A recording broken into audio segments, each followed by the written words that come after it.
शान।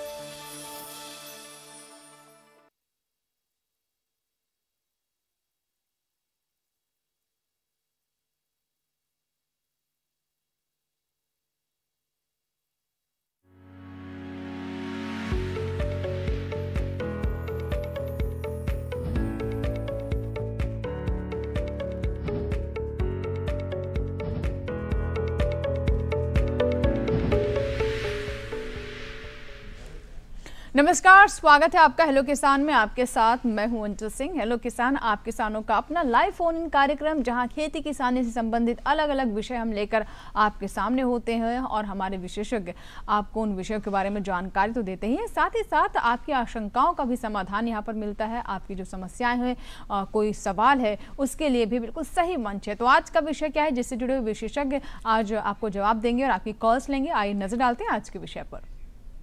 आज का विषय है खरीफ फसलों में पोषक तत्वों का प्रबंधन और फल बगीचे लगाते समय किन किन बातों का ध्यान रखें। खरीफ फसलों की बात करें तो इनका अपना ही महत्व है और ऐसे में पोषण सुरक्षा बहुत ज़रूरी हो जाती है। ये 2 टोल फ्री नंबर है जिसके माध्यम से आप हमें संपर्क कर सकते हैं। 1800-113060। दूसरा नंबर है 1800-113061। टोल फ्री, यानी इन पर आपका कोई शुल्क नहीं लगेगा। बस आप हमें कॉल करें और अपने सवाल हम तक पहुँचाएँ, हमारे विशेषज्ञों तक पहुँचाएँ। तो चलिए शुरुआत करते हैं आज के कार्यक्रम की। और सबसे पहले जो आज के हमारे 2 मेहमान हैं, उनसे आपकी मुलाकात करवा देते हैं। हमारे साथ हैं डॉक्टर शिवधर मिश्र, आप प्रधान वैज्ञानिक हैं शस्त्र विज्ञान संभाग पूसा, नई दिल्ली में। बहुत बहुत स्वागत है आपका। और हमारे साथ दूसरे मेहमान हैं जो कि स्काइप से जुड़ रहे हैं, डॉक्टर पिंटू मीणा, आप सहायक कृषि अधिकारी हैं कृषि विभाग, धौलपुर, राजस्थान से। बहुत बहुत स्वागत है डॉक्टर मीणा आपका भी कार्यक्रम में। तो आज हम बात करेंगे खरीफ फसलों में पोषण के बारे में कि किस तरीके से पोषक तत्वों का प्रबंधन करें ताकि अच्छी फसल आपको प्राप्त हो। और ये बहुत ही महत्वपूर्ण समय भी है, हमारे किसानों को इस समय काफ़ी जागरूक रहना चाहिए अपनी फसलों को लेकर। और साथ ही अगर आप बगीचे लगाने के बारे में प्लानिंग कर रहे हैं या फिर आपने लगाए हैं तो इस समय किन किन बातों का ध्यान रखना ज़रूरी है, क्योंकि अगर हम बागवानी फसलों की बात करें खासतौर पर फलों आ सकता, इसलिए ऐसी गलती ना हो और आपको किसी तरह का नुकसान ना हो, इसलिए आज हम इसके बारे में आज चर्चा करेंगे और आपकी कॉल्स लेंगे। डॉक्टर मिश्र, मैं आपसे समझना चाहूँगी, खरीफ फसलों में पोषक तत्वों के प्रबंधन की बात कर रहे हैं। हम जानते हैं कि अनाज की दृष्टि से या फिर हमारी जो फूड सिक्योरिटी है उसके लिहाज से खरीफ सीज़न बहुत महत्वपूर्ण है। तो ऐसे में हमारी फसलों में भी पोषण प्रबंध हमें करना चाहिए ताकि अच्छी फसल प्राप्त हो। कितना महत्व है इसका और किस तरीके से पोषण प्रबंधन हमारे दर्शकों को करना चाहिए किसानों को? खरीफ या रबी कोई भी फसल हो, हर एक फसल में जब तक हम ये सबसे बड़ा इनपुट है, सबसे ज़्यादा ध्यान हमें इसी चीज़ पे देना चाहिए। एक तो बीज हो गया बहुत ज़रूरी, दूसरे खाद जिसको कहते हैं हम लोग, जो पोषक तत्व जिससे हमें मिलते हैं, उसका प्रबंधन बहुत ज़रूरी है, पानी का प्रबंधन बहुत ज़रूरी है। तो सभी फसलों में ये मुख्य जो इनपुट है, मुख्य आगत हैं, उनमें से ये पोषक तत्व प्रबंधन बहुत ही महत्वपूर्ण है। और इससे एक तो 2 तरीके का प्रभाव पड़ता है फसलों पर। अगर इनको हमने सही से नहीं ज़्यादा सही मात्रा में नहीं दिया तो एक तो उपज घट जाती है, तो सीधे सीधे उपज पे इनका प्रभाव पड़ता है। दूसरे, अगर इनको संतुलित मात्रा में नहीं दिया तो हमारे जो भी उत्पाद होते हैं उनकी गुणवत्ता घट जाती है जी। तो दोनों तरीके से ये नुकसान करता है। और अगर हमने बहुत ज़्यादा दे दिया, सही तरीके से नहीं दिया, तो बहुत सारा नुकसान भी हो जाता है, बह के चला जाता है, जो कि हमारे वातावरण को भी प्रदूषित करता है। बिल्कुल। तो किस तरीके से आप अपनी फसलों को दुरुस्त रखें और उनमें पोषण की कमी ना हो पाए, इसके कौन कौन से खास तरीके हैं जिसका ध्यान रखना बहुत ज़रूरी है, इसके बारे में डॉक्टर मिश्र में विस्तार से बताएंगे। लेकिन उससे पहले आइए नजर डालते हैं हमारे आज के इस विषय से जुड़ी हुई इस रिपोर्ट पर।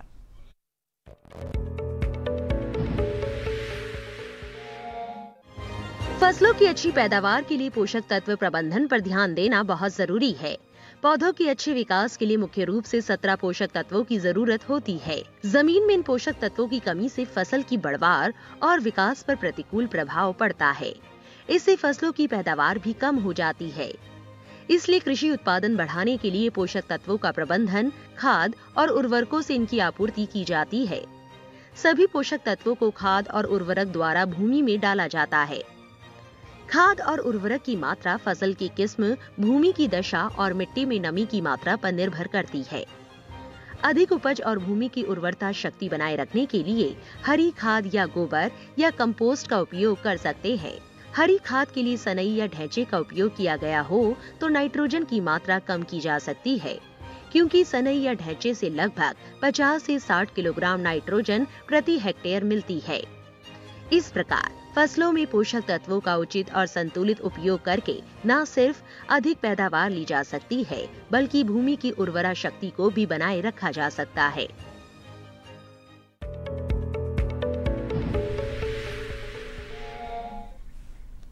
तो अभी हमने पोषण प्रबंधन के बारे में बात की और रिपोर्ट में भी आपने देखा कि कैसे आप अच्छी फसल प्राप्त कर सकते हैं और कुछ खास बातें हैं जिन पर आगे भी हम चर्चा करेंगे। जो हमारा दूसरा विषय है कि जो फल बगीचे हैं उनमें उनको लगाते वक्त कौन कौन सी सावधानियां हैं जो कि बरतनी चाहिए इस समय, इसके बारे में भी हम बात करेंगे। हमारे साथ डॉक्टर पिंटू मीणा जुड़ेंगे और उनसे हम समझने की कोशिश करेंगे इस विषय पर। अगर हम खास तौर पर फलों की बात करें तो बहुत सारी बातें हैं जिनका ध्यान रखना शुरुआत से ही ज़रूरी होता है। और इस वक्त अगर आप नए बाग लगाना चाहते हैं, नए पौध लगाना चाहते हैं तो बहुत सारी बातों का ध्यान रखना ज़रूरी होता है। मसलन अच्छे पौधे लें आप और उनको लेते हुए किन किन बातों का ध्यान रखना चाहिए, इसके बारे में भी हम चर्चा करेंगे। लेकिन कुछ विशेष बातें हैं जो इस विषय से जुड़ी हुई, उसको समेटे हुए हमारी ये रिपोर्ट देखिए।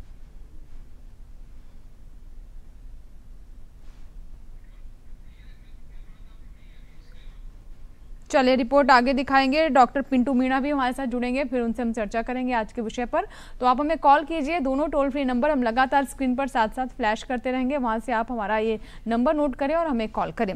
डॉक्टर मिश्र, खरीफ फसलों में पोषक तत्व प्रबंधन की हम बात कर रहे हैं, तो इस समय के अनुसार अगर हम बात करें, जो समय चल रहा है, हम देख रहे हैं कि बहुत सारे क्षेत्र हैं जहाँ पर काफ़ी ज़्यादा बारिश हो रही है। तो ऐसे में सिंचाई का तो कोई सवाल ही नहीं उठता है, बल्कि अभी तो हम ये सब बताते हैं कि जल निकासी की व्यवस्था करें।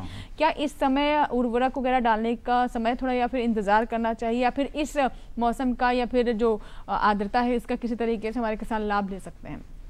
देखिए ऐसा है, ये निर्भर करता है कौन सी फसल आपने लगा रखी है।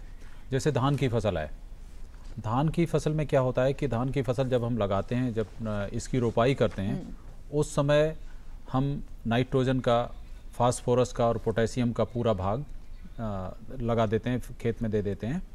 उसके बाद हम जो खड़े खेत में विभिन्न अवस्थाओं पे देते हैं, तो जिनकी फसल लगभग 1 महीने की हो गई है, ट्रांसप्लांटिंग के बाद या रोपाई के बाद 1 महीना हो गया है, तो वो अपनी अगली जो हम स्प्लिट करते हैं नाइट्रोजन को 3 भागों में, कहीं कहीं जहाँ हल्की भूमियाँ होती हैं वहाँ 4 भागों में भी हम उसको विभाजित करके और 4 बार देते हैं। तो इस तरीके से देखा जाए तो लगभग 30 किलोग्राम से लेकर 40 किलोग्राम नाइट्रोजन प्रति हेक्टेयर के हिसाब से धान के खेत में जो दूसरी स्प्लिट है, जो 4 भागों में हमने विभाजित की थी, उनकी मात्रा दी जा सकती है खड़े खेत में। ये तो पानी में भी, जब पानी भरा होता है उसमें भी दे सकते हैं। लेकिन अन्य फसलों में जब हम फसल में कोई ऑपरेशन नहीं कर सकते, अभी पानी बरस रहा है, तो बरसते पानी में खाद नहीं देना चाहिए। खाद देने का कोई फायदा नहीं, वो बह जाएगी, ज़्यादातर नुकसान हो जाएगा, इसलिए उस समय रिकमेंड नहीं करते हैं। जी, हमारे साथ पिंटू जी जुड़ चुके हैं। पिंटू जी, स्वागत है आपका हेलो किसान में। पिंटू जी, मुझे सुन पा रहे हैं आप? जी बिल्कुल, मेरे पास आपकी आवाज आ रही है। जी पिंटू जी, जो हमारा आज का दूसरा विषय है कि फल बगीचे लगाते समय किन किन बातों का ध्यान रखें, क्या बताना चाहेंगे? इस समय जो किसान नए बाग लगाना चाहते हैं उन्हें क्या सलाह देना चाहेंगे और किस किस तरह की सावधानी इन्हें बरतनी चाहिए? मैडम, जैसे कि अपन जानते हैं, नॉर्मल जो दूसरी क्रॉप्स हम लोग लगाते हैं, जैसे खरीफ की है, रबी की है या वेजिटेबल क्रॉप्स हैं, तो उनका जो सीजन होता है वो मुश्किल से 4-5 महीने का होता है। लेकिन जब हम फ्रूट्स की बात करते हैं, ऑर्चर्ड मैनेजमेंट की बात करते हैं, तो उस टाइम पे उसकी जो लाइफ है वो 15 साल, 20 साल, 25 साल और कई बार 40-50 साल तक की भी होती है। यदि हमने इसमें जो सबसे इंपॉर्टेंट चीज होती है प्लांटिंग मटेरियल सिलेक्शन की, जो हम एक अच्छी वेराइटी का यदि हमने चयन नहीं किया तो हमें उसमें बहुत पहली बात तो जैसा कि आपकी मैं रिपोर्ट सुन रहा था उसमें भी आपने बताया कि 2-3 साल तक तो पता ही नहीं लगता कि आपने कौन सी क्वालिटी का लिया है। जी बिल्कुल। एक तो सबसे इम्पोर्टेंट बात आती है पौधे का सिलेक्शन या जो किस्म का सिलेक्शन है उसकी। उसके अलावा गड्ढे तैयार कैसे करने हैं, कौन सी जगह पे कौन सी पौधे लगाने हैं। जैसे अपने यहाँ का इंडिया की जब क्लाइमेट की बात करते हैं तो यहाँ 3 तरह का वातावरण वो क्लाइमेट है, ट्रॉपिकल, सब ट्रॉपिकल और उसके बाद में टेम्परेट जो क्लाइमेट है। उसके आधार पे भी अपन बात करेंगे कि कौन सी जगह किस कहाँ कहाँ पे क्या क्या पौधे लगाने चाहिए। उन सब पे आज अपन इसमें डिस्कस करेंगे। यदि आपने प्लांटेशन कर दिया है तो बाद में किस तरह से मैनेजमेंट करना है, इन सब चीजों पे आज अपन इस कार्यक्रम के माध्यम से एक चर्चा करेंगे। जी बिल्कुल।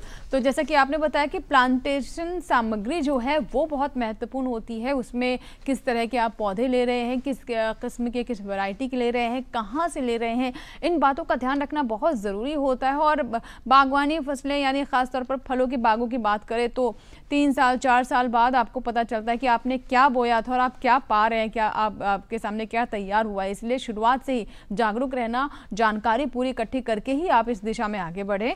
चलिए देखते हैं इससे जुड़ी हमारी रिपोर्ट।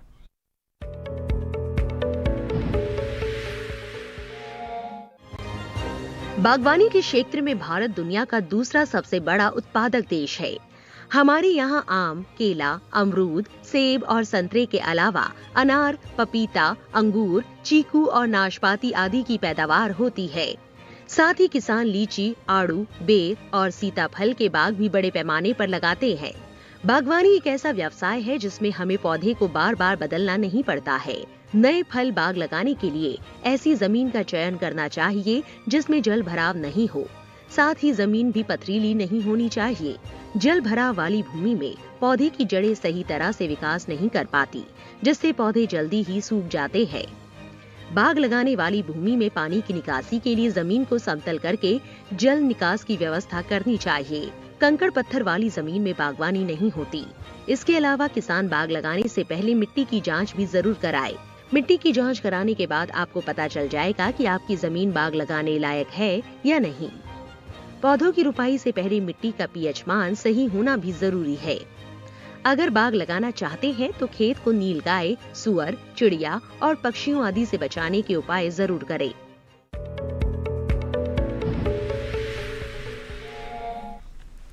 तो बागवानी फसलों पर, खासतौर पर फलों पर हमने अभी आपको ये रिपोर्ट दिखाई और इस पर और विस्तार से हम चर्चा करेंगे। अगर आप भी किसी आज की रिपोर्ट से जुड़ी हुई कोई सवाल या कोई जानकारी हमारे साथ साझा करना चाहते हैं, इस सवाल का जवाब चाहते हैं हमारे विशेषज्ञ से, तो फ़ोन करें। हम लगातार टेलीविजन स्क्रीन पर नीचे आप देखिएगा 2 नंबर फ्लैश कर रहे हैं। इन्हीं नंबर्स पर आप हमें कॉल कर सकते हैं। टोल फ्री हैं यानी पर आपका कोई शुल्क नहीं लगेगा, तो इसके बारे में भी आपको चिंता करने की ज़रूरत नहीं है। डॉक्टर मिश्र, मैं आपसे समझना चाहूँगी, जो हम फसलों की बात कर रहे हैं और आपने जिक्र किया धान के बारे में कि धान के लिए तो चलो अच्छी बात है अभी जो बारिश हो रही है, लेकिन अन्य जो फसलें हैं, कई दलहनी फसलें भी हैं, इसके बाद मक्का है, हरी खाद वगैरह है, ये जो फसलें हैं किस अवस्था में हैं और इनके अनुरूप कैसे हम योजना बनाएं इनके पोषण को लेकर? देखिए, ज़्यादातर हमारे किसान भाइयों ने जितनी खरीफ की फसलें हैं ज़्यादातर बो दी हैं, जी जी बो चुके हैं। और जो जहाँ तक पोषक तत्व प्रबंधन की बात होती है, जब हमारे किसान भाई बोते हैं या जो नहीं बो पाए उनको लिए भी मैं बताना चाहूँगा कि जितनी भी खरीफ की फसलें हों या रबी की फसलें, सभी का एक ही रूल है कि आप फास्फोरस, पोटास, इसका पूरा भाग उस फसल की जो संतुष्ट है वो पूरा भाग बोने के समय ही देना चाहिए। और नाइट्रोजन का, क्योंकि नाइट्रोजन ऐसी होती है कि आप एक साथ डाल देंगे तो वो पूरी या तो जमीन में चली जाएगी या बह जाएगी, या उसका नुकसान ज़्यादा होता है। जी, बर्बादी भी होती है, लागत बढ़ जाती है। तो नाइट्रोजन का ऐसा होता है कि हम अलग अलग अवस्थाओं पे हर फसल में प्रयोग करते हैं। अब जहाँ तक धान और मक्का इन सब की बात है, क्योंकि ये हमें सीरियल या धान्य फसलें कहलाते हैं, इन फसलों में ज़्यादा ज़रूरत होती है नाइट्रोजन की, फास्फोरस की, पोटेशियम, ये ज़्यादा ज़मीन से लेते हैं ज़्यादा इन पोषक तत्वों को। तो इनको हम जो है नाइट्रोजन की ज़्यादातर ये देखा गया है कि सभी फसलों में, मक्का में भी यही देखा गया, अगर ज़्यादा हल्की भूमियाँ हैं तो 3 स्प्लिट मतलब 3 भाग में डिवाइड करके 1/3 बोते समय नाइट्रोजन देते हैं, 1/3 जब वो घुटनों की अवस्था तक हो जाए, जो भी है जब फूल आना या जो बाली आती है और भुट्टा आता है उससे पहले ही सारे जितनी भी उर्वरक हैं उनका अप्लाई कर देना चाहिए, उनको दे देना चाहिए। उसके बाद देने में कोई फ़ायदा नहीं होता है, वो फसल नहीं ज़्यादातर लेती है। तो एक तो इस चीज़ का ध्यान रखना है। दूसरे दलहनी जो हमारी धान्य फसलों के अलावा दलहनी फसलें हमारे किसान भाई लगाते हैं, तो दलहनी फसलों में तो ऐसा है कि आजकल हमारे बहुत सारे टीका, जीवाणु टीका उपलब्ध हैं। उन जीवाणु टीका का प्रयोग करें और बहुत कम नाइट्रोजन की आवश्यकता होती है। कोई भी दलहनी फसल ले लीजिए, 30 किलोग्राम नाइट्रोजन प्रति हेक्टेयर के हिसाब से शुरू में ज़रूरत होती है, जो कि बोने के समय दे दी जाती है। बाकी फास्फोरस और पोटास से काम चल जाता है, जैसे अरहर हुई, मूंग हुई, उड़द हुआ, मूंग हुई, और उसके अलावा लोबिया भी हुआ। तो इन सब में बहुत कम नाइट्रोजन की ज़रूरत होती है, लेकिन फास्फोरस और पोटास की मात्रा ज़्यादातर ज़रूरत पड़ती है। जी। लेकिन उससे भी ज़्यादा जो ज़रूरी है वो है बायो फर्टिलाइजर, जिसको हम जैव उर्वरक कहते हैं। इनकी ज़रूरत बहुत होती है। तो आप जब भी बोएं तो ये दलहनी फसलों में राइजोबियम का टीका जो होता है, एक अमुक फसल जैसे राइजोबियम टीका अलग अलग तरीके की उनकी प्रजाति के अनुसार होता है, तो उस फसल का टीका जरूर लें और उस टीके में बीज को अच्छे से शोधित करें, उसके बाद ही बुआई करें। जी बिल्कुल। तो बहुत अच्छी और महत्वपूर्ण बातें अभी आपने बताई खरीफ फसलों से जुड़ी हुई। अलग अलग फसलें किस अवस्था में है और उनकी अवस्था के अनुरूप या फिर मौसम के अनुरूप किस तरीके से उनमें पोषण पहुंचाया जाए, इसके बारे में भी आपने बताया। और विस्तार से इस पर हम आपसे चर्चा करेंगे मिश्र जी, और हमारे दर्शकों की कॉल्स का भी इंतजार रहेगा। लेकिन फिलहाल वक्त हो गया एक छोटे से ब्रेक। आप कहीं मत जाइएगा, ब्रेक के बाद आपकी कॉल्स लेने का सिलसिला जारी रहेगा। बने रहे हेलो किसान के साथ। छोटा सा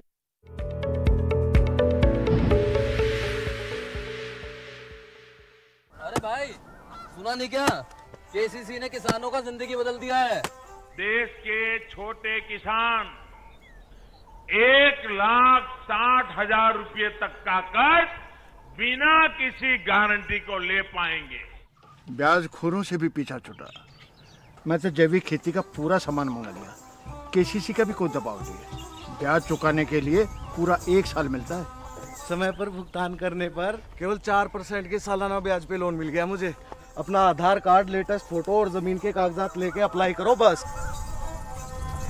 और नामांकन भरने के लिए जेब भी ढीली नहीं करनी पड़ी।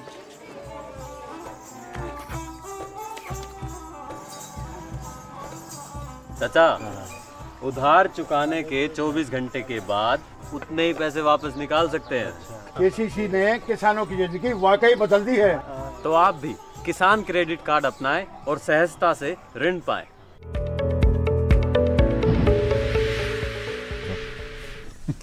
ब्रेक के बाद हेलो किसान में एक बार फिर आपका स्वागत है। अगर आप अभी हमारे साथ जुड़े हैं तो आज का विषय एक बार फिर से आपको बता दें। आज के विषय खरीफ फसलों में पोषण तत्व का प्रबंधन और साथ ही फल बगीचे लगाते समय किन बातों का ध्यान रखें, इन दोनों ही विषयों पर हम चर्चा कर रहे हैं और हमारे विशेषज्ञ स्टूडियो में बने हुए हैं। आप हमें कॉल करें और अपने सवाल हम तक पहुंचाएं। बात करते हैं डॉक्टर पिंटू से। हमारे साथ पिंटू जी स्काइप पर मौजूद हैं। पिंटू जी, क्या बताना चाहेंगे बागों के बारे में? आप बता रहे हैं कि अभी जो सबसे पहली बात है कि जो प्लांटेशन सामग्री है उसमें बहुत समझ रखने की ज़रूरत होती है और बहुत ध्यान से इसका चुनाव करें। इसके बाद अगला पड़ाव क्या है? किस किस तरीके से हमारे किसान पूरी योजनाबद्ध तरीके से बाग लगा सकते हैं? मैम, जैसे कि हम बात करते हैं बगीचे की, तो सबसे पहले तो हम बात करेंगे कि किस तरह से तैयारी करें। अभी दिक्कत हमारे साथ में अभी जैसे जो टाइम है, मेनली हम जो प्लांटेशन का टाइम मानते हैं वो हमारा होता है जुलाई से अगस्त सितंबर, मैक्सिमम सितंबर में जो टाइम है, और उसके बाद हम मानते हैं फरवरी मार्च। और ये 2 हमारे सीजन है जिनमें हम प्लांटेशन करवाते हैं। सबसे पहले जो जरूरी बात है वो ये जरूरी है कि क्या जिस पौधे को हम जहां लगाना चाह रहे हैं उसके लिए वहां का क्लाइमेट सूटेबल है या नहीं है। जैसे यदि हम बात करें कि हम एप्पल को लगाना चाहें और वो हम लगाना चाहें राजस्थान जैसे क्लाइमेट में, तो वो नहीं हो सकता है पौधा आपका चल जाएगा लेकिन वो सरवाइव नहीं कर पाएगा, उसमें जो प्रोडक्शन है प्रोडक्शन नहीं आएगा। हालांकि आजकल एक हरीमन सेव करके हमारे वो प्रोग्रेसिव फार्मर है, उन्होंने एक सेव की वैरायटी निकाली, वो नॉर्थ में अभी काम कर रही है। लेकिन जैसे दूसरे हमारे बहुत से लोग बादाम की बात करते हैं, बादाम के पौधे राजस्थान में लग जाएंगे, जर्मिनेशन हो जाएगा नॉर्थ इंडिया में, लेकिन उसके बाद में उसमें प्रोडक्शन नहीं आएगा। तो सबसे पहले तो ये जरूरी है कि आप कौन सी जगह किस का पौधा लगा रहे हैं। जैसे नॉर्थ इंडिया की जब आप बात करते हैं तो आपको यहाँ पे जो सब ट्रॉपिकल प्लांट्स हैं, जैसे जिनको उपोष्ण कटिबंध में चलने वाले जो पौधे हैं, अपन साउथ की बात करते हैं तो वहाँ पे ट्रॉपिकल रीजन के जो प्लांट्स हैं वो अपन वहाँ पे लगा सकते हैं। तो सबसे पहले किस जगह पे कौन सा क्लाइमेट, वहाँ किसका पौधा आपको लगाना है, ये आपको चयन करना है। इसमें अब किसान भाई हमारे बहुत सी बार उनको इतना जानकारी नहीं होती, तो उसके लिए हमारे जो साइंटिस्ट हैं उनसे मिल सकते हैं। दूसरा, हमारा कृषि विज्ञान केंद्र में सब जगह हमारे सब्जेक्ट के विषय विशेषज्ञ होते हैं, वहां आप बात कर सकते हैं। तीसरा, हमारा जो एग्रीकल्चर डिपार्टमेंट है, कृषि विभाग ऑल ओवर इंडिया में लगभग सब जगह प्रत्येक ग्राम पंचायत स्तर पे कृषि विभाग के कार्यकर्ता होते हैं, वो उनके जो ऑफिसर्स हैं उनसे आप जानकारी ले सकते हैं। उसके अलावा उद्यान विभाग के भी प्रत्येक जगह पे कर्मचारी और अधिकारी हैं, आप वहां पर पता कर सकते हैं कि आपके क्षेत्र में कौन सा पौधा, कौन सी वैरायटी सूटेबल है, पहली बात। दूसरा, हम इसमें बात करते हैं कि जब तैयारी कर रहे हो आप, तो पहले प्लानिंग और लेआउट ये बहुत जरूरी है। प्लानिंग आपका होना चाहिए कि मुझे कितने इस अपना जैसे 1 हेक्टेयर है तो 1 हेक्टेयर में मुझे पौधे कितनी डिस्टेंस पे लगाने हैं, और उसके बाद उसका लेआउट प्रॉपर होना चाहिए। लेआउट का मतलब जैसे आपको कितनी डिस्टेंस पे पौधे से पौधे की दूरी क्या रखनी है, पंक्ति से पंक्ति की दूरी क्या रखनी है। जी कॉल है, बात कर लेते हैं। खेतराम जी हैं जिन्होंने उत्तर प्रदेश से कॉल किया है, बात कर लेते हैं इनसे। जी बताइए क्या सवाल है आपका। हेलो, सीताराम जी हमारे साथ हैं बांदा उत्तर प्रदेश से। सीताराम जी सवाल बताएं। क्या सवाल है आपका।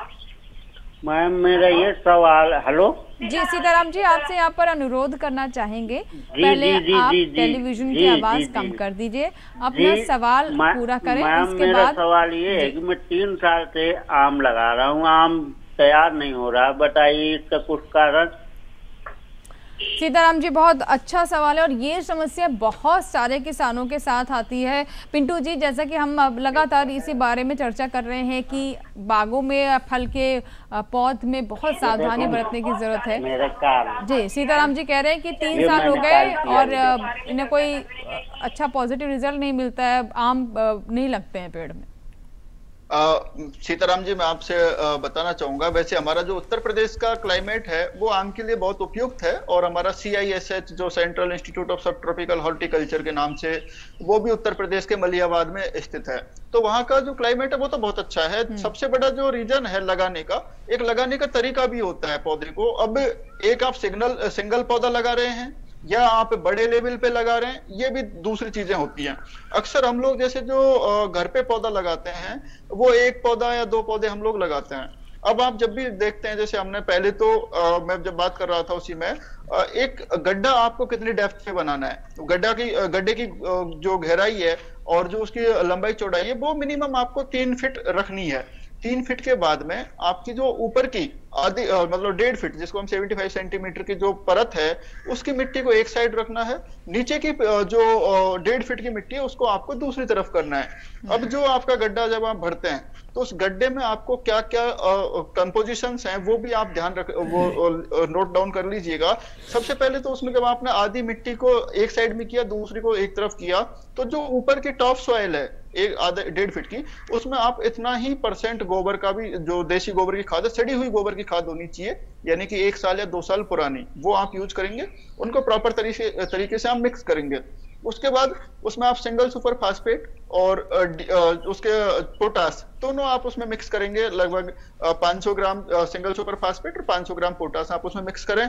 इसके अलावा जो उसमें कीटनाशक दवाइयां हैं, क्योंकि बहुत से कीड़े हमारे गोबर जो हमने डाला है देसी गोबर का खाद, उसकी वजह से भी हो सकते हैं, और कुछ हमारी सॉइल के अंदर भी मतलब कीट हो सकते हैं। उनसे बचने के लिए आप उसमें फिप्रोनिल डाल सकते हैं, आप उसमें क्यूनोल फॉस 0.5% जो हमारी दवा है उसको आप 50 ग्राम के समथिंग दवा उसमें आप मिक्स कर सकते हैं।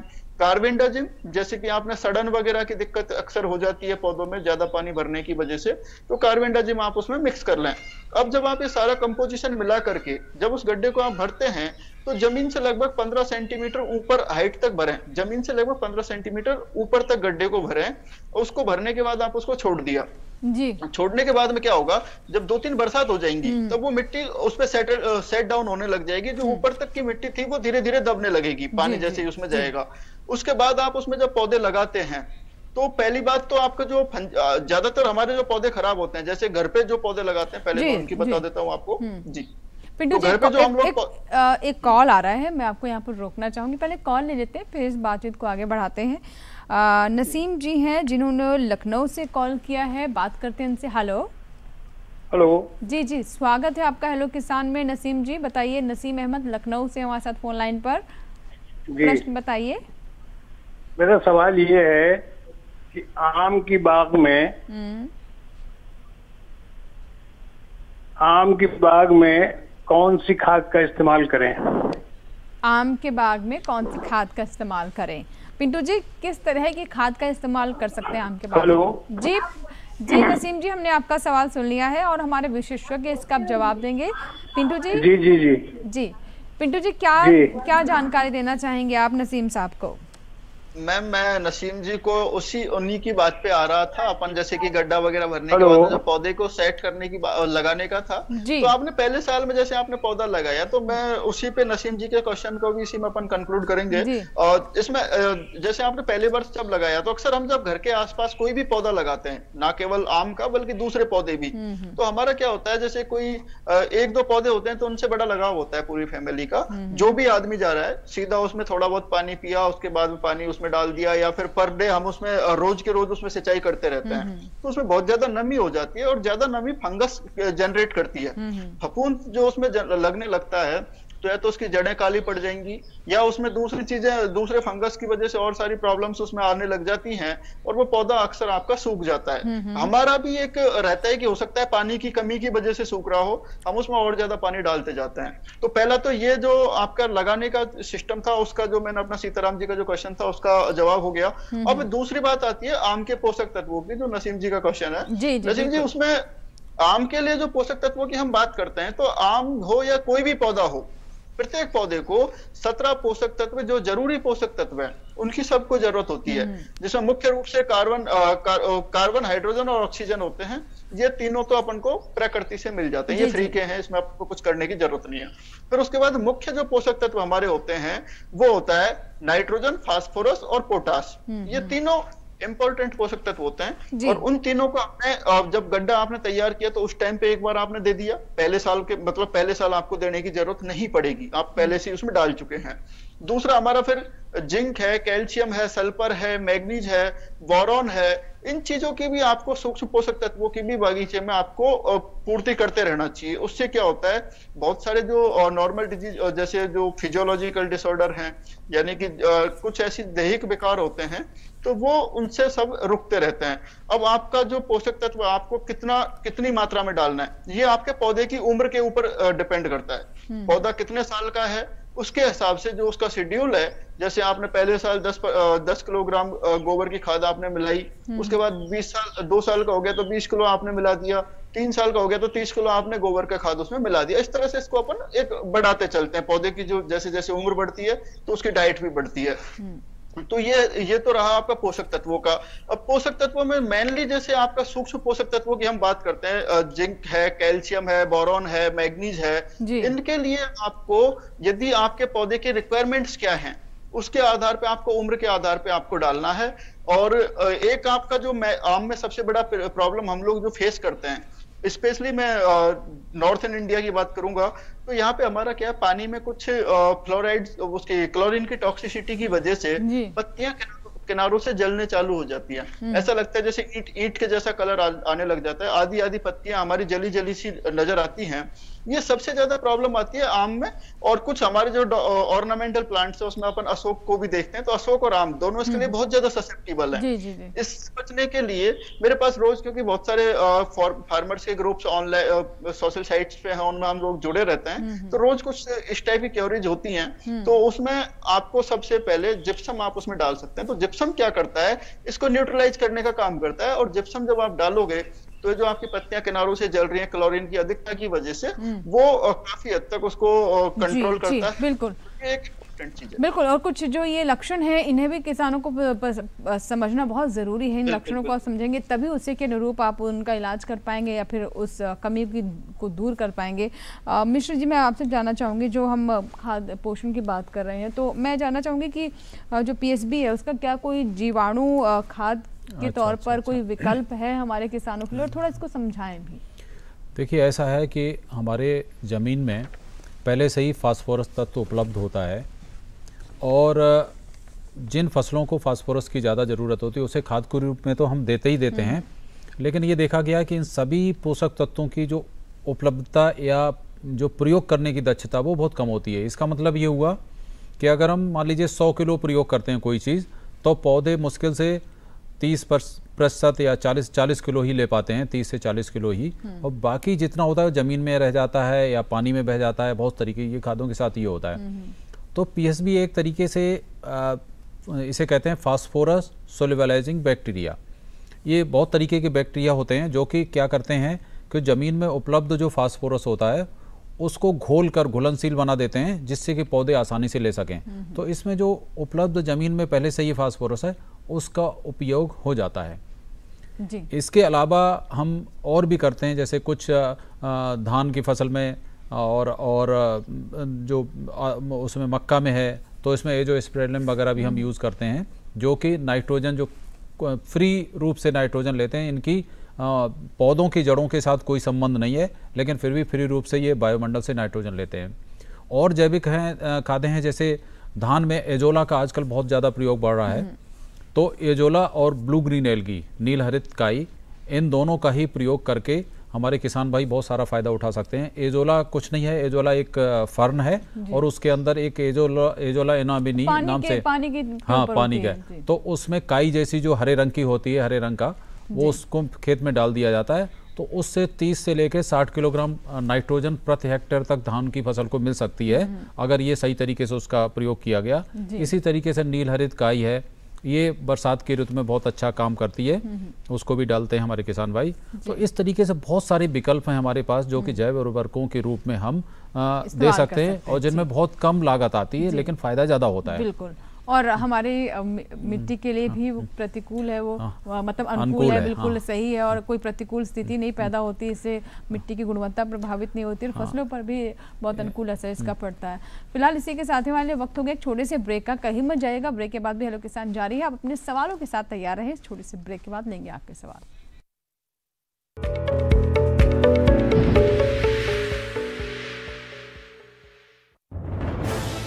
कोरोना वायरस के खतरे से बचते हुए फसल की कटाई, बिक्री, खरीद, नई फसल की जुताई और बुआई सुरक्षित हो सकती है अगर हम लगातार हाथों को साबुन और साफ पानी से नियमित अंतराल पर धोते रहें। नाक, मुंह को मास्क, गमछे या कपड़े से ढक कर रखें। आंख, कान, नाक, मुंह न छुएं। आपस में 2 गज की दूरी बनाए रखें। मास्क और 2 गज की दूरी के मंत्र को अभी हमें छोड़ना नहीं है। फसलों की बुवाई एवं कटाई करते समय आपस में कम से कम 2 गज की दूरी बनाए रखें। फसल की कटाई करने के बाद छोटे छोटे ढेरों में इकट्ठा करें। कृषि के औजारों की समय समय पर सफाई करें। एक दूसरे के साथ औजारों की अदला बदली न करें। श्रमिकों के शौचालयों और हाथ धोने की जगह की ठीक से सफाई जरूरी है। बुआई, कटाई एवं मड़ाई के दौरान इस बात का ध्यान रखें कि इन स्थानों के आसपास कोई थूके नहीं। कंबाइन, हार्वेस्टर, थ्रेशर, जुताई और बुआई की मशीनों को इस्तेमाल से पहले साफ करें। मशीनों के इस्तेमाल से पहले और इस्तेमाल के बाद हाथ साबुन से साफ करें। वाहनों, बोरियों, थैलियों और पैकिंग के दूसरे सामान की साफ सफाई पर भी खास ध्यान दें। खरीद केंद्र पर आने से पहले किसानों एवं श्रमिकों की जांच। खरीद केंद्रों पर भीड़ न लगाएं एवं किसानों को बारी बारी से बुलाएं। गोदामों पर खरीदी हुई फसल को लेने में शीघ्रता करें ताकि किसानों एवं श्रमिकों को रुकना ना पड़े। कोरोना के खतरे से बचाव और अधिक जानकारी के लिए आरोग्य सेतु ऐप डाउनलोड करें। देश में खाद्य सुरक्षा के ये सिपाही भोजन की निरंतर उपलब्धता को सुनिश्चित करते हैं। किसान स्वस्थ रहें तभी हम कोरोना वायरस से जीत पाएंगे, आगे बढ़ पाएंगे। किसान सबल, देश प्रबल।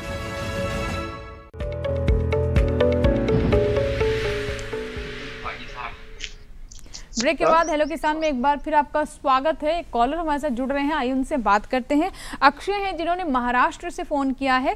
अक्षय जी, स्वागत है आपका हेलो किसान में, बताइए सवाल क्या है आपका। मैडम, जो हमारे इसके संतरा के जो झाड़ है ना, उसको जो फल लगे हुए जी, संतरा के बारे में आप बता रहे हैं, संतरा में क्या समस्या आ गई है? उसको वो फल गिर रहे हैं मैडम, वो पीले होकर। फल गिर रहे हैं पीले होकर, ठीक है। पिंटू जी क्या बताना चाहेंगे? और सर आप भी बताना चाहेंगे कुछ इसके बारे में? पोषण जी पिंटू जी। वो मैडम पानी के वजह से पीले होकर वो गिर रहे हैं फल। संतरा, ठीक है पिंटू जी से हम जानने की कोशिश करते हैं। पिंटू जी जो बता रहे हैं कि रंग पूरा नहीं आ रहा है, पीले हो रहे हैं संतरा और गिर रहे हैं, पानी की कमी बता रहे हैं, आपको क्या लगता है क्या वजह हो सकती है और इसको रोकने के लिए क्या करें? आवाज नहीं है पिंटू जी, क्या आपने एक तो हाँ जी मेरे पास आपकी आवाज क्लियर आ रही है। हाँ। इसमें जो ज्यादा मेजर प्रॉब्लम होती है वो होती है एक तो दो। पिंटू जी क्या मुझे सुन पा रहे हैं आप? चलिए शायद जी हमारी शायद आवाज नहीं जा पा रही। मेरे पास मेरे पास आपकी आवाज आ रही है। आप अपना जवाब दे सकते हैं। आप जी आपकी तस्वीर भी आ गई, बताइए। इसमें मैडम जो मेजर प्रॉब्लम होती है वो एक तो फ्लावर ड्रॉपिंग होती है जिसमें हमारे फूल गिरते हैं। नेट कनेक्शन शायद एक बार फिर से हमारा संपर्क टूट गया है। मिश्र जी आप बताना चाहेंगे क्या वजह हो सकती है इसके पीछे? एक वजह जो फलों के गिरने की होती है वो वजह ये भी हो सकती है कि कभी कभी ऐसा होता है जमीन में जो सूक्ष्म पोषक तत्व हैं उनका कमी हो जाती है और सूक्ष्म पोषक तत्वों की वजह से भी ये फल गिरने लगते हैं। दूसरे फ्लावर के टाइम पे जो इरिगेशन करते हैं सिंचाई करते हैं तो उस टाइम पे भी बहुत ज़्यादा नमी नहीं होनी चाहिए जब फ्लावरिंग हो उस टाइम पे। और इसके अलावा मुझे लग रहा है कि यही दो कारण हो सकते हैं। तो इन्हें यह है कि जब फूल आ रहे हों तब उस वक्त सिंचाई ना करें और माइक्रो न्यूट्रिएंट जो सूक्ष्म पोषक तत्व हैं उनकी कमी हो सकता है कि आपके जो आप बता रहे हैं कि आपका संतरे का बाग है उसमें हो सकता है ये समस्या हो। तो इसका समाधान करने की कोशिश करें और अगर आपको फिर भी समझ नहीं आ रहा कि क्या वजह हो सकती है तो आप नज़दीकी कृषि विज्ञान केंद्र जा सकते हैं। पिंटू जी क्या मुझे सुन पा रहे हैं आप? जी मैम जी। हाँ जी पिंटू तो जी क्या जैसे डॉक्टर श्रीधर सर हैं हमारे साथ में, काफी एक्सपर्ट आदमी है और न्यूट्रिएंट्स का तो उनको सारा वो बता ही रहे हैं। इसमें जो मेजर प्रॉब्लम हमारे साथ आती है एक तो फ्लावर ड्रॉपिंग की होती है, दूसरा हमारे साथ फ्रूट ड्रॉपिंग की होती है। फल एक तो जो फूल गिरते हैं, फूल गिरने के पीछे दो मेजर चीजें हो सकती हैं। एक तो कार्बन नाइट्रोजन का जो रेशियो है जो पोषक तत्व का एक इंपॉर्टेंस है पहले तो वो। दूसरी हमारे साथ प्रॉब्लम हो सकती है कि कहीं हमारे पौधे में कोई फंगस या इंसेक्ट्स का या कीट का कोई प्रकोप तो नहीं है, यानी कि या तो फफूंद जनित बीमारियां भी हो सकती हैं और कुछ कीड़ों का प्रकोप भी हो सकता है। तीसरा जो सबसे ज्यादा जो देखा जाता है जो मेजर प्रॉब्लम है वो आती है, हमारे किसान भाई क्या करते हैं जैसे जब फूल आता है पौधे के ऊपर तो वो तुरंत उसमें बढ़िया तरीके से हैवी इरिगेशन कर देते हैं। हैवी इरिगेशन जब आप करोगे, ज्यादा पानी जब आप अपने पौधे में देते हो तो उसी नाइट जैसे आपने शाम को पानी दिया तो सुबह के टाइम आप देखना काफी हद तक आपको फूल गिरे हुए आपके पौधे के नीचे आपको दिखाई देंगे। पिंटू जी ये बात तो खुद जी अक्षय जी खुद बता रहे हैं कि पानी की वजह से ये समस्या आ रही है, लेकिन मुझे लगता है वो चाहते हैं जानना कि इसका समाधान क्या है, कैसे इसे रोका जा सकता है। समाधान भी बताऊंगा लेकिन उसके साथ पहले उसका कारण भी जानना जरूरी हो जाता है, क्योंकि अक्षय जी के क्वेश्चन का जवाब तो अपन एक लाइन में भी दे सकते हैं लेकिन जो दूसरे किसान भाई हमारे सुन रहे हैं उनको भी तो उसका एक पता रहे कि आगे इस समस्या से कैसे बचा जा सकता है। तो इसके हिसाब से मैं थोड़ा सा ज्यादा डिस्क्राइब कर रहा था। इसमें जो प्रॉब्लम्स आपकी आती है तो आप इसमें जो आपका है जैसे प्लानोफिक्स हमारा एक केमिकल आता है और प्लानोफिक्स क्या है, ग्रोथ रेगुलेटर है जिसमें हमारे जो पौधे की जो वृद्धि से रिलेटेड ये जो है पीजीआर हम इनको बोलते हैं, प्लांट ग्रोथ रेगुलेटर्स। तो प्लानोफिक्स जो हमारी दवा है उसको किसान भाई 4 से 5 ml, अधिकतम 5 ml से ज्यादा आपको कंसंट्रेशन नहीं रखनी है। 4 से 5 ml 15 लीटर की पानी की टंकी जो हमारी आती है उसमें मिक्स करके और उसका स्प्रे करें। यदि 5 ml से ज्यादा हम कंसंट्रेशन रखते हैं तो उसमें क्या होगा, वो रिएक्शन करेगी और जो बचा हुआ फूल है या फल है वो भी आपका गिरना लग जाएगा। तो सबसे पहले आपको कंसंट्रेशन बहुत ज्यादा ध्यान रखनी है। चाहे आप किसी केमिकल का स्प्रे करते हैं तो भी आपको जितनी बताई जाए उतनी ही मात्रा आपको यूज करनी है, क्योंकि हमारे किसान भाई क्या करते हैं कि 5 ml तो उन्होंने बताया तो थोड़ा सा मैं अपनी तरफ से और मिला करके डाल देता हूं, तो उससे क्या होगा कि ज्यादा इफेक्टिवली कंट्रोल हो जाएगा। लेकिन ऐसा कतई ना करें, उसके साइड इफेक्ट्स आते हैं, रिएक्शंस होते हैं, और जो आपका फल जिस फल को आप बचाने का प्रयास कर रहे हैं वो और भी ज्यादा दुगनी गति के साथ गिरना चालू हो जाता है। जी बिल्कुल। तो आप ये नोट डाउन कर लीजिएगा, 4 ml या 5 ml। जी मैम। जी बिल्कुल, जो रिकमेंडेशंस हैं उसी के अनुसार ही दवाओं का या पोषक तत्वों का इस्तेमाल करें, ना उससे कम ना उससे ज़्यादा, क्योंकि दोनों में ही आपको वो रिजल्ट, वो परिणाम नहीं मिलेंगे जो मिलने चाहिए। डॉक्टर श्रीधर, मैं आपसे जानना चाहूँगी कि जो हम बात कर रहे हैं खरीफ फसलों में पोषक तत्वों के बारे में, तो आपने अजोला के बारे में बताया, और हरी खाद का प्रयोग किस तरीके से कर सकते हैं? अच्छा, हरी खाद का प्रयोग जहाँ पर जिन किसान भाइयों के पास सिंचाई की सुविधा होती है, तो साधारणतः किसान जब गर्मी की ऋतु होती है, खेत खाली होते हैं, उस समय हरी खाद की फसल लेते हैं, जिसमें ढेंचा है और इसमें सनई है, इस तरीके की फसलों को लेके जब वो 50-60 दिन की हो जाती हैं तो खेत में मिला देते हैं। इस समय क्या होता है, जैसे किसान भाई कोई फसल नहीं बो पाए या सितंबर में कोई फसल बोनी है, जल्दी होने चाहिए कुछ कि हम इसका उपयोग कर लें खेत का, तो जैसे लोबिया है, लोबिया की फसल को लगा देते हैं। लोबिया की फसल से जल्दी से उसके फली तोड़ के और उसको ज़मीन में मिला देते हैं, वो भी एक हरी खाद का काम करता है। मूंग है, मूंग की फसल लिया, उसकी फलियां तोड़ ली, उसको ज़मीन में मिला दिया। तो जितनी दलहनी पौधे होते हैं, फसलें होती हैं, उनका जितना जल्दी से जल्दी फ़ायदा उठाते हैं कि जो कम अवधि की हों, ज़्यादा बढ़ने वाली हों, उनको लेकर हम ज़मीन में मिलाकर, तो इससे एक तो वायुमंडल की नाइट्रोजन मिल जाती है, दूसरे जो जीवांश पदार्थ होता है, जीवाश्म होता है, वो जीवांश पदार्थ वो ज़मीन में बढ़ जाता है, ऑर्गेनिक मैटर बढ़ता है। तो ये सब चीज़ें हमारे हरी खाद के रूप में, इनको हम हरी खाद कहते हैं क्योंकि हरे रूप में इनको प्रयोग करते हैं। एक चीज़ और मैं बताना चाहूँगा, धान की फसल में हमारे किसान भाइयों को इस समय काफ़ी समस्या आती है, जिंक की कमी हो जाती है। जिंक की कमी की वजह से पौधा में खैरा बीमारी लग जाती है। तो हालांकि हमारे ज़्यादातर किसान भाई आजकल जागरूक हैं और वो जिंक सल्फेट का प्रयोग बहुत समय कर देते हैं, लेकिन जिन किसान भाइयों की ने नहीं कर पाया और कुछ उसके जो लक्षण है वो दिखाई पड़ने लगे हों, पत्तियां जैसे ब्राउन होने लगी हों और उन पे थोड़ा धीरे धीरे ज़्यादा प्रकोप बढ़ रहा हो, तो ऐसे में क्या करते हैं कि जिंक सल्फेट का छिड़काव करके भी ये बीमारी से बचा जा सकता है। दूसरा जो बहुत बड़ी समस्या खरीफ में आती है, हमारे किसान भाई आजकल जो डायरेक्ट सीडेड राइस, जो सीधे खेत में बोने का बिना रोपाई के बुआई करते हैं, तो जहाँ पर ऊंची ज़मीन है, पानी भरा हुआ नहीं रहता, वहाँ पे ये देखा गया कि धान के खेत में ज़्यादातर आयरन की कमी होने लगती है। और आप देखेंगे पैचेस में सफ़ेद रंग के आपकी पत्तियाँ सफ़ेद सी पड़ जाती हैं, दूर से ही आपको पीली सफ़ेद पत्तियाँ दिखाई देने लगेंगी, तो आप समझ जाइए कि आपके खेत में आयरन की कमी हो गई है, लौह तत्व की कमी हो गई है। उसके लिए फेरस सल्फेट का प्रयोग करते हैं, उसका भी फर्टिलाइज़र उपलब्ध है। तो ये विशेष छोटी छोटी बातों का ध्यान रखकर हम जो है धान की फसल में जिंक और आयरन की बहुत ज़्यादा कमी हो रही है, तो उसका प्रयोग हमें करना चाहिए। अगर जो लगातार हमेशा कमी होती रही तो शुरू में ही उसका प्रयोग कर देना चाहिए, और अगर आपका पहली बार खेत में ऐसा दिखाई दे रहा है तो आप छिड़काव करके इसकी कमी दूर। एक कॉलर है महेंद्र चतुर्वेदी है, जिन्होंने हमें कॉल किया छिंदवाड़ा से। आइए बात कर लेते हैं। जी बताइए चतुर्वेदी जी, क्या सवाल है आपका? हेलो जी महेंद्र जी, बताइए क्या सवाल है? महेंद्र जी मुझे सुन पा रहे हैं? हाँ, हेलो मैडम जी, प्रश्न बताएं अपना। हाँ नमस्कार जी नमस्कार जी मैडम, हम लोगों ने खेत में मौसम्बी के कुछ पौधे लगाए हुए हैं। जी जी, आवाज आ रही है आपकी? बिल्कुल, हम आपको सुन पा रहे हैं, अपना प्रश्न पूरा जी जी।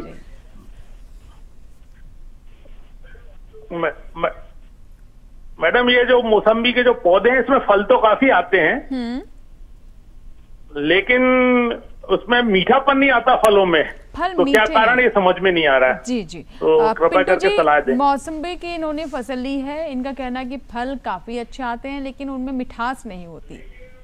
पिंटू जी सुन पा रहे हैं? मैम ये जो बिल्कुल मेरे पास सर की आवाज आ गई थी, इसमें जो मौसमी की हम बात करते हैं, दूसरे कोई भी फ्रूट की जब हम बात करते हैं तो मिठास है, TSS का जो लेवल है, ये काफी हद तक या तो वहाँ के क्लाइमेटिक कंडीशंस के ऊपर डिपेंड करता है, दूसरा वहाँ का जो जलवायु के अलावा जो दूसरा रीजन है। पिंटू जी क्या सुन पा रहे हैं आप मुझे? चलिए शायद संपर्क टूट गया है।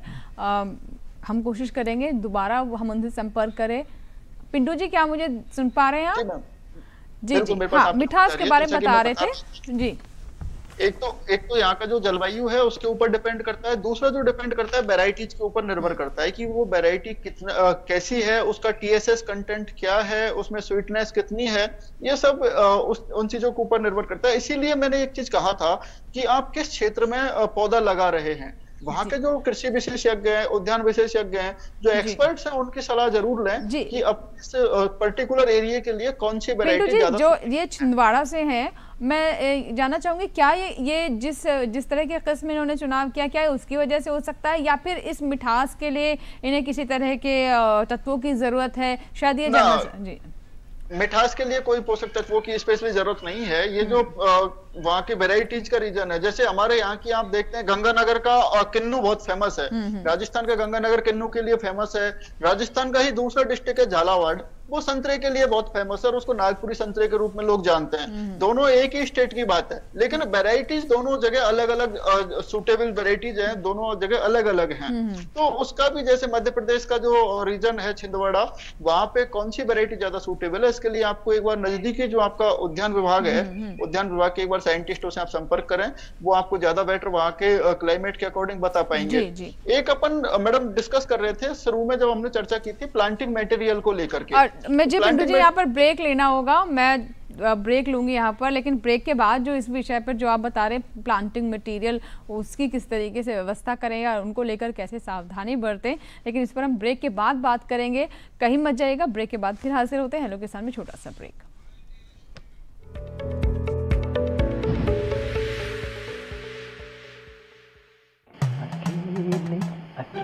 अरे वाह भैया, अकेले अकेले।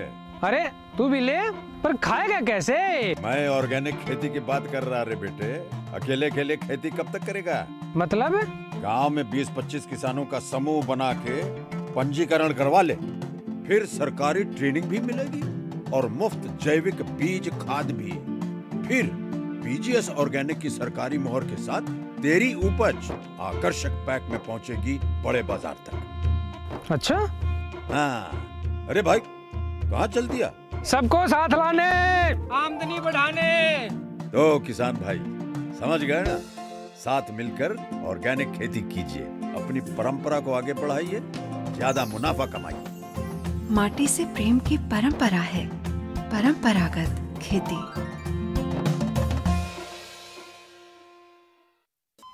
अरे सुन तो।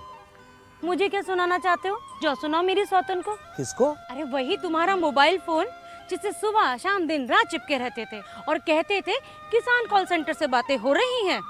अच्छा ये बात है। हाँ क्यों, क्या हुआ? अब बात नहीं होती क्या? अब तो झट से बात हो जाती है। ऐसा क्या? हाँ, अब तो ज्यादा लाइनें और खास तकनीक के कारण खेती के माहिरों से तुरंत बात हो जाती है।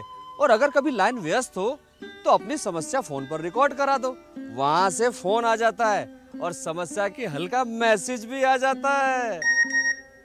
ये देखो आ गया। अरे वाह, इसका मतलब इंतजार की घड़ी अब खत्म। हाँ। तभी मैं सोचूं कि आजकल मुझ पर इतना प्यार क्यों आ रहा है।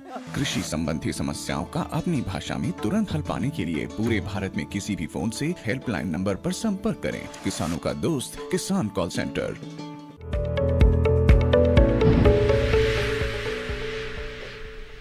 ब्रेक के बाद एक बार फिर आपका स्वागत है। आप देख रहे हैं हेलो किसान। आज हम बात करें खरीफ फसलों में पोषक तत्वों के प्रबंधन के बारे में और साथ ही फल के बाग अगर आप अभी लगाने का विचार बना रहे हैं या फिर लगाए हैं तो इस वक्त कौन कौन सी विशेष सावधानियां हैं जो कि बरतनी जरूरी है।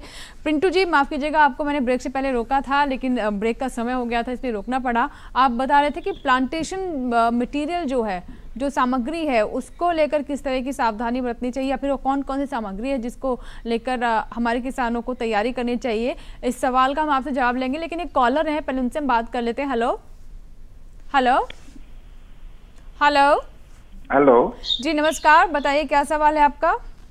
मेरा सवाल है जी कि जो आम के पौधे हमारे यहाँ मैं लगाता हूँ साल भर ठीक रहते हैं, उसके बाद अगला सीजन आता है तो वो सूखने शुरू हो जाते हैं, पेड़ सूख जाता है। पानी भी डालते हैं, खाद भी डालते हैं उसमें, लेकिन हो नहीं पाता।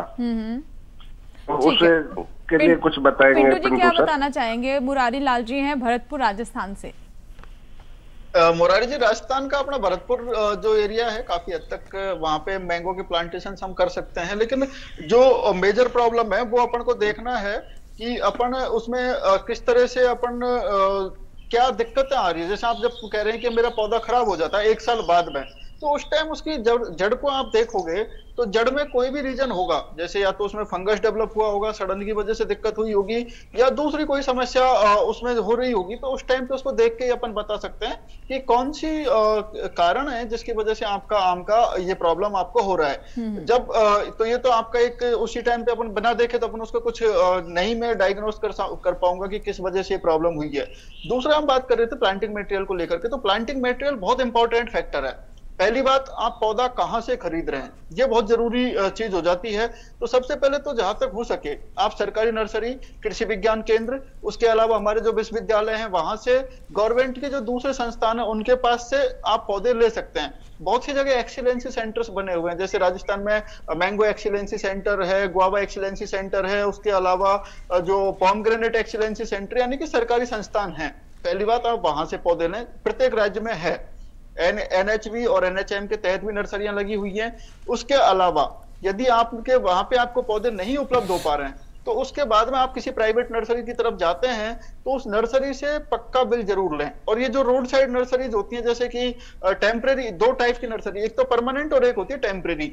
जो परमानेंट नर्सरी है उससे आप पौधा लेना ज्यादा प्रेफर करें, क्योंकि टेम्परेरी जो नर्सरी है उससे आप लेकर के आए, आज तो आपने देखा होगा अक्सर मैडम, जो रोड के किनारे नर्सरी है उनमें आप नींबू का पौधा लेंगे तो उसमें नींबू लगा हुआ दिखेगा, गुलाब का लेंगे गुलाब लगा हुआ मिलेगा, मैंगो का लेंगे उसमें कोई छोटा मोटा कैरी का भी लगा हुआ मिल सकता है। हम लोग बड़े अट्रैक्टिव होते हैं कि यार इसमें तो अभी फ्रूट आ रहा है, आ जाते ही मेरे घर पे फल देना चालू कर देगा।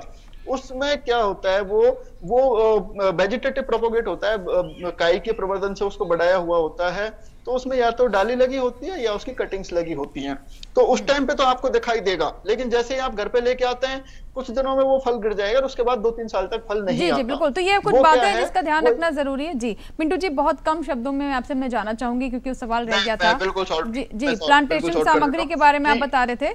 जी, तो उसके बाद में जो आपका प्रॉब्लम आता है, जैसे कि आपने जो पौधे आपने सेलेक्ट किए वो पौधे अच्छे होने चाहिए, हेल्दी होने चाहिए, और जो रजिस्टर्ड नर्सरी है कृषि विभाग में, उद्यान विभाग में जो रजिस्टर्ड नर्सरी है उनसे आप पौधा लें।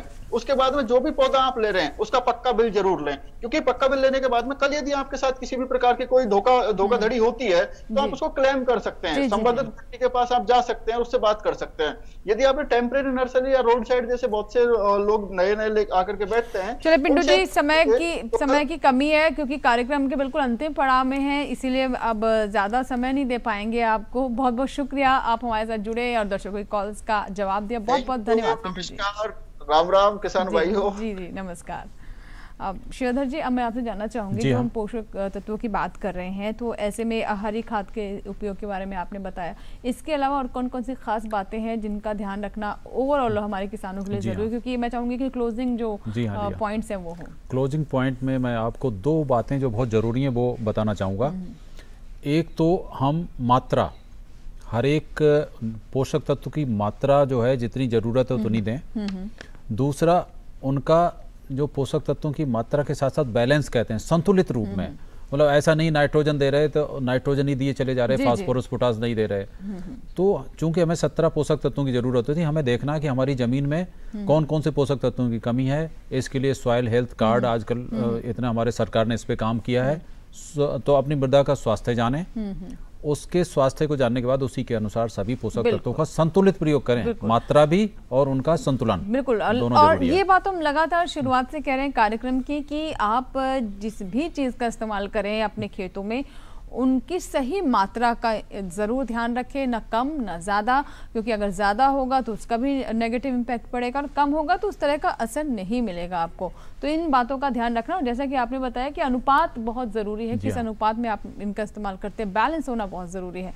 बहुत बहुत शुक्रिया, आप स्टूडियो में आए और आज के विषय पर इतने विस्तार से चर्चा की। बहुत बहुत शुक्रिया डॉक्टर मिश्रा आपका। इसी के साथ ही आज के हेलो किसान में फिलहाल इतना ही है, लेकिन कल का विषय क्या है आइए डालते हैं उस पर नजर।